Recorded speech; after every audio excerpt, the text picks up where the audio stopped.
ভাল লাগিছে, নথৈ আনন্দিত হৈছোঁ। সকলো স্কুলৰ সকলো আচাৰ্যই বহুত সহায় কৰিছিলে, তাক ভালেই লাগিছে। সেইকাৰণে শংকৰদেৱ শিশু নিকেতন বৰপথাৰ।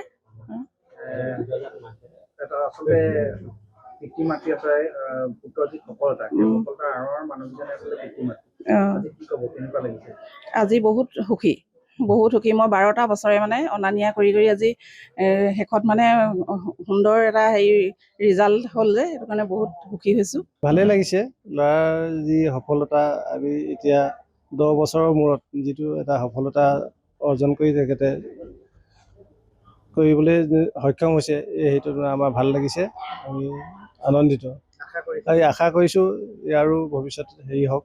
এই ৰিজাল্টৰ বাবে আমি বিশেষকৈ আমাৰ স্কুলৰ যি বৰপথাৰ শংকৰদেৱ শিশু নিকেতনৰ সকলো আচাৰ্যসকলক আমি প্ৰথমে ধন্যবাদ দিছোঁ। দ্বিতীয়তে আমাৰ ঘৰৰ পৰিয়ালৰ যি তেওঁৰ মাতৃলৈ আমি বিশেষভাৱে ধন্যবাদ দিছোঁ। যিহেতু আমি কৰ্মসূত্ৰে বাহিৰে গৈ থাকিব লগা হয়, বেছিভাগ সময়ত তেওঁৱে ঘৰত তত্বাৱধান কৰে, সেইকাৰণে তেওঁলৈ সেইটো আমি ধন্যবাদ দিছোঁ।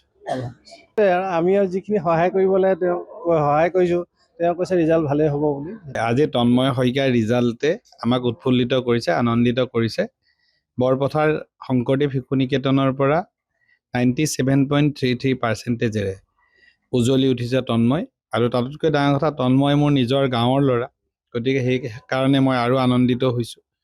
আমাৰ সমষ্টিটোৰ ভিতৰত আটাইতকৈ বেছি পাৰ্চেণ্টেজ পাইছে। তাতোতকৈ ডাঙৰ কথা যে এইবাৰ ষ্টেণ্ডৰ প্ৰক্ৰিয়াটো নাই, কিন্তু থকা হ'লে তেওঁ 8ম স্থানত বা 7ম স্থানত ষ্টেণ্ড কৰিলেহেঁতেন।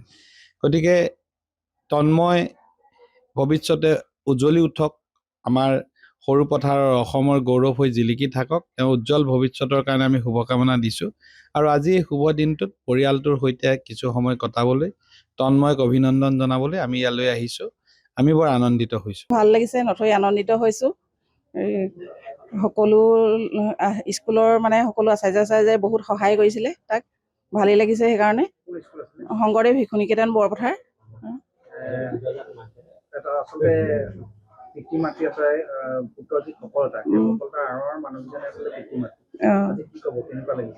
আজি বহুত সুখী, মই 12টা বছৰে অনা নিয়া কৰি আজি শেষত সুন্দৰ এটা ৰিজাল্ট হ'ল যে, সেইটো কাৰণে বহুত সুখী হৈছোঁ। ভালেই লাগিছে। ল'ৰাৰ যি সফলতা, আমি এতিয়া 10 বছৰৰ মূৰত যিটো এটা সফলতা অৰ্জন কৰি তেখেতে কৰিবলৈ সক্ষম হৈছে, সেইটো আমাৰ ভাল লাগিছে। আমি আনন্দিত। আশা কৰিছোঁ ইয়াৰো ভৱিষ্যত হওক।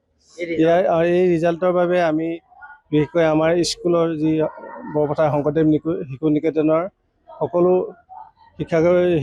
আচাৰ্যসকলক আমি প্ৰথমে ধন্যবাদ দিছোঁ।